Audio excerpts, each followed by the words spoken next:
শেখ হাসিনার বিরুদ্ধে আন্তর্জাতিক অপরাধ ট্রাইব্যুনালের সর্বোচ্চ সাজার রায়ে বিএনপি কার্যত খুশি না। বিএনপির মন খারাপ, তারেক রহমানেরও মন খারাপ। আশা করছি দ্রুততম সময়ের মধ্যে আদালতের নির্দেশ সকল জায়গায় পৌঁছে যাবে এবং এই আসামিরা যে যেখানে আছেন সেখান থেকেই তাদের গ্রেফতার করা হবে। শেখ হাসিনার বাড়ি তো বাংলাদেশে না, শেখ হাসিনার বাড়ি হচ্ছে ভারতে। সে ভারতে আছে, তাকে এখন ভারত থেকে নিয়ে এসে বাংলাদেশে শাস্তি দিতে হবে, তাকে ফাঁসি রায় কার্যক্রম করতে হবে। তাহলে ওই বাড়িটা শুধু শুধু পড়ে থাকার কি মানে, আমি তো বুঝি না। শেখ হাসিনাকে ফেরাতে সরকার নড়ে চড়ে বসেছে, বিরাট উদ্যোগ নিয়েছে, যে উদ্যোগ অনেকটা নজিরবিহীন, কারণ এরকম উদ্যোগ আগে নেয়নি। কালকে যখন শেখ হাসিনার মৃত্যুদণ্ডের রায় ঘোষণা করা হয়, সেই বিচারে একটা বিষয় অন্তর্ভুক্ত ছিল, সেটা হচ্ছে শেখ হাসিনা এবং আসাদুজ্জামান খান কামালের সম্পদ বাজেয়াপ্ত। জামাতের কারো ফাঁসি হইতো, রাজাকার বইলা বিচারের কার্যক্রম দেখাইতো না। কি দেখাইতো? ওই যে জল্লাদ দড়ির মধ্যে কলা দিয়া তেল দিয়া দড়ি পেঁচাইতেছে, এই ধরনের নিউজ এই মিডিয়াতে আসতো এবং সমস্ত মিডিয়ার চ্যানেল যায় ওই জেলখানার সামনে দাঁড়ায় থাকতো। ওইখানে আমরা দেখতাম একটা অ্যাম্বুলেন্স আইতাছে, ওয়াও ওয়াও ওয়াও আওয়াজ করে। দর্শক, নতুন একটা নিউজ আপনাকে স্বাগতম। প্রিয় দর্শক, বাংলাদেশের যে বর্তমান রাজনৈতিক প্রেক্ষাপট এবং যে পরিস্থিতির সৃষ্টি হয়েছে, তারই আলোকে আপনাদের সামনে বেশ কয়েকটা গুরুত্বপূর্ণ ভিডিও নিয়ে হাজির হয়েছি, যার কিছুটা অংশ বিশেষ ইতিমধ্যেই ভিডিওর শুরুতেই দেখেছেন। তো দর্শক, ভিডিওর শুরুটা দেখে কিন্তু বুঝতে পেরেছেন আজকে নিউজটা ঠিক কতটা গুরুত্বপূর্ণ এবং ঠিক কোন বিষয়টাকে ইঙ্গিত করছে। তাই বলবো, যারা ভিডিওটি অন করেছেন না টেনে সম্পূর্ণ নিউজটি মনোযোগ সহকারে দেখতে থাকুন, তাহলে আজকের মূল বিষয়টা বুঝতে পারবেন। তো দর্শক, আর বেশি দেরি না করে চলুন দেখে আসবো আজকে সেই কাঙ্ক্ষিত ভিডিও। শেখ হাসিনার বিরুদ্ধে আন্তর্জাতিক অপরাধ ট্রাইব্যুনালের সর্বোচ্চ সাজার রায়ে বিএনপি কার্যত খুশি না। বিএনপির মন খারাপ, তারেক রহমানেরও মন খারাপ, বিএনপির স্থায়ী কমিটির মন খারাপ। অবাক হচ্ছেন? It's true. কিন্তু বিএনপি নেতারা যে অখুশি, মন খারাপ, এটা বলতে পারছে না। কেন মন খারাপ সেই ব্যাখ্যায় আমি আসছি। তারেক রহমান তার মনের অনেক কথা বলতে পারেন না, সেটা ফজু পাগলার মাধ্যমে বলান এবং ফজু পাগলাকে নিয়ে জাতির সাথে নাটক করেন। তারেক রহমান তার মনের কথা ফজু পাগলার মাধ্যমে বলানোর পর যখন বিপ্লবী জনতা ফজু পাগলার বিরুদ্ধে খেপে যায়, ফজু পাগলাকে জুতা পিটা করে, তারপরে সেই ফজু পাগলার পদ স্থগিত করার নাটক করে। কিন্তু যখন নমিনেশন দেওয়ার সময় আসে, তখন ঠিকই নিরিবিরি সুরসুরিয়ে নমিনেশন দিয়ে দেন। এটা হচ্ছে তারেক রহমানের নাটক। হাসিনার ফাঁসির রায়ে সমগ্র জাতি খুশি, বাংলাদেশ এটাকে সেলিব্রেট করেছে, ছাত্র সমাজ খুশি, শহীদ পরিবার খুশি, জামাত এনসিপি সবাই খুশি, কিন্তু বিএনপি খুশি না। বিএনপি নামকাওয়াস্তে একটা দায়সারা স্টেটমেন্ট দিয়েছে, প্রতিক্রিয়া দিয়েছে সালাউদ্দিন, কিন্তু আসলে মনে মনে খুশি না। সেই প্রতিক্রিয়ার মধ্যে উচ্ছ্বাস ছিল না, আনন্দ ছিল না। তার চাইতে মনে হয়েছে বিএনপি যতটা খুশি দেখানোর চেষ্টা করেছে, তার চাইতে হাসিনার পক্ষের যে আইনজীবী রাষ্ট্রনিযুক্ত, তিনি বেশি খুশি ছিলেন। কারণ তার একটা হাসি ভাইরাল হয়েছে, তার খুশি তিনি চাপিয়ে রাখতে পারেননি। অবশ্যই তিনি তার দায়িত্ব পালন করেছেন, কিন্তু ব্যক্তিগতভাবে তিনি হয়তো বা খুশি হয়েছে, আমরা ধরে নিচ্ছি। সেই জায়গায় বিএনপি খুশি না। বিএনপির তেমন কোনো আনন্দ উদযাপন নাই। আছে যা আছে ওটা লোক দেখানো দলিল। বিএনপি মিষ্টি বিতরণ করতে যে দুই গ্রুপে মারামারিতে একজন জয় বাংলা হয়ে যায়, তাহলে কেমন খুশির খুশি বুঝতে পারছেন? ফজলু পাগলা বিএনপির আসল অবস্থান বলে দিয়েছে। ফজলু পাগলার বক্তব্য হচ্ছে সাংগঠনিক বিএনপির বক্তব্য। তারেক রহমানের বক্তব্য অবশ্য খালেদা জিয়ার অবস্থান আলাদা। খালেদা জিয়া ডেফিনেটলি খুশি, কারণ শেখ হাসিনার মাধ্যমে প্রকৃত অর্থে নির্যাতিত খালেদা জিয়া, তারেক রহমান না। তারেক রহমান নির্যাতিত 111-এর হাতে, ফখরুদ্দিন মঈনুদ্দিনের হাতে। খালেদা জিয়া শেখ হাসিনার হাতে নির্যাতিত। আর ফজলু পাগলা তো শেখ হাসিনার লোক, নির্যাতিত হওয়ার তো প্রশ্নই আসে না। ছাত্রলীগের সাবেক সাধারণ সম্পাদক এবং সাবেক সভাপতি, শেখ হাসিনার কতটা কাছের লোক এই ফজলু পাগলা। এই ফজলু পাগলা বলছেন, যেই কোর্ট যুদ্ধাপরাধীদের বিচার হয়েছে, সেই কোর্টে হাসিনার বিচার জায়েজ না। বিএনপি ক্ষমতা আসলে এই কোর্ট বাতিল হয়ে যাবে। তাহলে বুঝতে পারছেন, বিএনপি ক্ষমতা আসলে হাসিনার কোর্ট রায় সব বাতিল হয়ে যাবে। এই কোর্ট বাতিল হলে তো এই রায় বাতিল হয়ে যায়, যদি রায় বিএনপি ক্ষমতা আসার আগে কার্যকর করা না যায়। তাহলে বিএনপির আসল অবস্থান কি? এই বিচার প্রক্রিয়া ঠিক হয়নি এবং বিএনপি ক্ষমতা আসলে কোর্ট বাতিল হয়ে যাবে। এটা অথরিটি নিয়ে, জুরিসডিকশন নিয়ে ফজলু পাগলা বলতে পেরেছে। এবং ফজলু পাগলার যে অবস্থান বিএনপি ক্ষমতা আসলে তিনি ক্ষমতা আসতে পারবে না, এটা ফাও কথা। যদি বাই চান্স আসতে পারে, তাহলে ফজলু পাগলা গুরুত্বপূর্ণ মন্ত্রী হবেন। বিএনপি কেমন কি, এটা যদি বুঝতে চান, ফজলু পাগলাকে রায় ঘোষণা করা হয়, সেই বিচারে একটা বিষয় অন্তর্ভুক্ত ছিল, সেটা হচ্ছে শেখ হাসিনা এবং আসাদুজ্জামান খান কামালের সম্পদ বাজেয়াপ্ত। এখন শেখ হাসিনার সম্পদ কত, আসাদুজ্জামান খানের সম্পদ কত, তার একটা বিবরণী প্রথম আলোতে দেওয়া হয়েছে। তো তার মধ্যে দেখা যাচ্ছে যে শেখ হাসিনার এবং তার পরিবারের সাথে সম্পর্কিত ধানমন্ডি 32 নম্বর, যেটা ট্রাস্ট করা হয়েছে, যেটা কালকে দিনভর এটাকে কেন্দ্র করে একটা উত্তেজনা ছিল। সুধা সদন আছে গোপালগঞ্জের বাড়ি, আছে ফিক্সড ডিপোজিট 2-3 কোটি টাকা। আসাদুজ্জামান কামালেরও তেমনই আছে, যে মানে কি কি আছে সব তার একটা বিবরণী আছে। গাজীপুরেও একটা তার বাংলো বাড়ি আছে। যাক, সেটা গুরুত্বপূর্ণ না। গুরুত্বপূর্ণ হচ্ছে যে তাহলে এই সুধার সদন থাকছে না, ধানমন্ডি 32 নম্বর থাকছে না, এবং গোপালগঞ্জের বাড়িও থাকছে না। কিন্তু যদি সত্যিকার অর্থে বাজেয়াপ্ত করা হয় তাহলে কিন্তু এই সম্পদ নাই। তো কালকে ভাবছিলাম যে এই 32 নম্বরকে ঘিরে যে পরিমাণ উত্তেজনা, আবার ভাঙা বাড়ি আরো ভাঙার চেষ্টা, এমনিতেই তো এটা আইনানুগ পন্থায় নাই, তাহলে স্মৃতি বিজড়িত ধানমন্ডি 32 নম্বর সেটা কি থাকবে না? এটা তো শুধু শেখ হাসিনা না, শেখ হাসিনার পিতা শেখ মুজিবুর রহমান এখানে বসবাস করতেন। এই ভবনেই শেখ মুজিবুর রহমান সপরিবারে নিহত হয়েছিল। সেটা এখন কি হবে? সেটা কি বাজেয়াপ্ত করার পরে এই সম্পদ বিক্রি হবে? কালকে যেমন খনন যন্ত্র নিয়ে বলা হচ্ছিল এটা নাকি খেলার মাঠ হবে। ওইটুক জায়গায় খেলার মাঠ হওয়ার কথা না। কেউ কেউ বলছে এটা ধুলায় মিশাই দেওয়া হবে, সব দেওয়া হলো, কিন্তু তারপর এটা কি করা হবে? সুধা সদন নাই, গোপালগঞ্জের বাড়ি নাই, তাহলে এক শেখ হাসিনাকে ধাক্কা দিতে যায় কিন্তু তার পিতা শেখ মুজিবুর রহমানেরও অনেকগুলো স্মৃতি চলে যাচ্ছে। খেয়াল করছেন? আসাদুজ্জামান খান কামালের কি আছে না আছে সেইটা বাজেয়াপ্ত করলো কি, এটা কিচ্ছু আসে যায় না। আসাদুজ্জামান খান কামাল আওয়ামী লীগের কোনো অ্যাসেট না, কিন্তু শেখ হাসিনা তো অ্যাসেট। শেখ হাসিনা অ্যাসেট ওই অর্থে তার এই যে 32 নম্বর সুধা সদন, তারপর গোপালগঞ্জের বাড়ি, এগুলির কি হবে? এটা একটা বিরাট একটা শুধু একটা ধরেন ধনী লোক তার সম্পদ বাজেয়াপ্ত করা, তার টাকা পয়সা যা আছে সরকার মানে ক্রোক করে নিল, তার কোষাগারে জমা হলো, সেটা একটা বিষয়। কিন্তু এখানে তো একটা রাজনীতি জড়িত আছে, রাজনৈতিক দল, ইতিহাস, ঐতিহ্য, সেগুলোর কি হবে? আজকে শেখ হাসিনার এই পরিণতির কারণে দেখেন আজকে 32 নম্বর নাই হয়ে যাচ্ছে, সুধা সদন নাই হয়ে যাচ্ছে, গোপালগঞ্জের বাড়ি নাই হয়ে যাচ্ছে।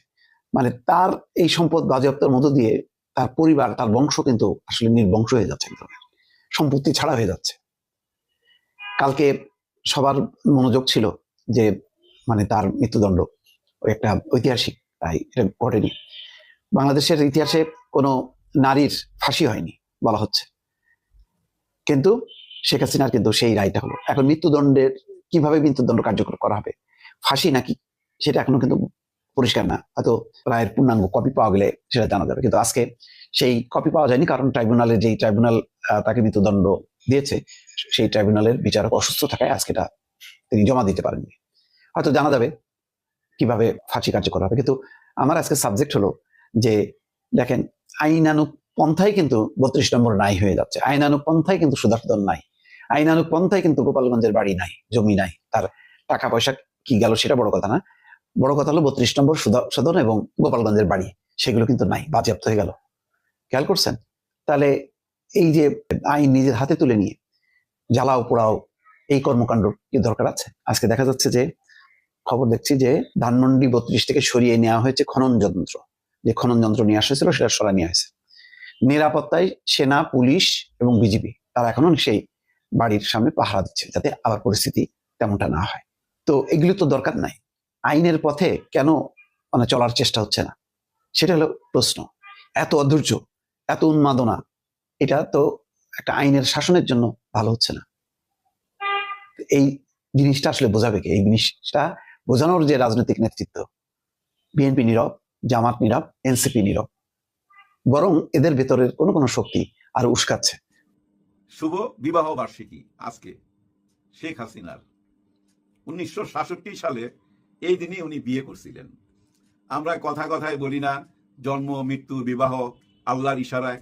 দেখেন আল্লাহর ইশারায় এই দিনই উনার বিয়ে, এই দিনেই উনার মৃত্যু পরোয়ানা জারি, একই দিনে, সব তার ইশারায়, তাই না? 1966 সালে বিয়ে করছিলেন উনি। তারপরে ঘর সংসার করছে কিনা এগুলো নিয়ে আর আলাপ করতে চাই না। কোনোদিন উনাদের মুখে, কারোই মুখে, জয়ের মুখেও তার বাপের নাম শুনি নাই কোনোদিন। এবং শেখ হাসিনাও কোনোদিন ওনার হাজবেন্ডের নাম মুখে নিত না, কারণ উনি মুসলিম নারী, তো স্বামীর নাম মুখে নিতে নাই, যার জন্য নিত না। উনি আল্লাহর উপরে খুব বিশ্বাস। আজকেও একটা অডিও কল আছে, অডিও কলে বলতেছে আল্লাহ আমারে বাঁচায় রাখছে, আল্লাহ আমাকে রক্ষা করবে, এই দেশের খেদমত করার জন্য, এই দেশের আরো অনেক সেবা দিতে চায় উনি। আসলে উনি বুঝতে পারতেছে না, বুঝার ক্ষমতা হারায় ফেলাইছে। ওই যে সীসা দিয়া কান বন্ধ কইরা দিছে, সীসা দিয়া চোখ বন্ধ কইরা দিছে। এখন যা কিছু দেখতেছে এই দুনিয়াতে সবই কিন্তু ওনার দৃষ্টিভঙ্গি দিয়া দেখা। ওই যে আল্লাহর দৃষ্টিভঙ্গি, আল্লাহ যে একটা বিধান দিছে, আল্লাহ যে একটা আইন দিছে, আল্লাহ কোরআন শরীফে যে কি লেখছে এগুলো পড়লেও বুঝছেন এখন আর মনে রাখতে পারতেছে না। এখন শুধু তার মনে পড়ে ওই যে ক্ষমতা আর ক্ষমতা, ক্ষমতার এমন একটা জায়গা চলে গেছিল দুনিয়াতে যে আল্লাহ আছে আমার মনে হয় উনি ভুইলা গেছে। হ্যাঁ, ভুইলা গেছিল।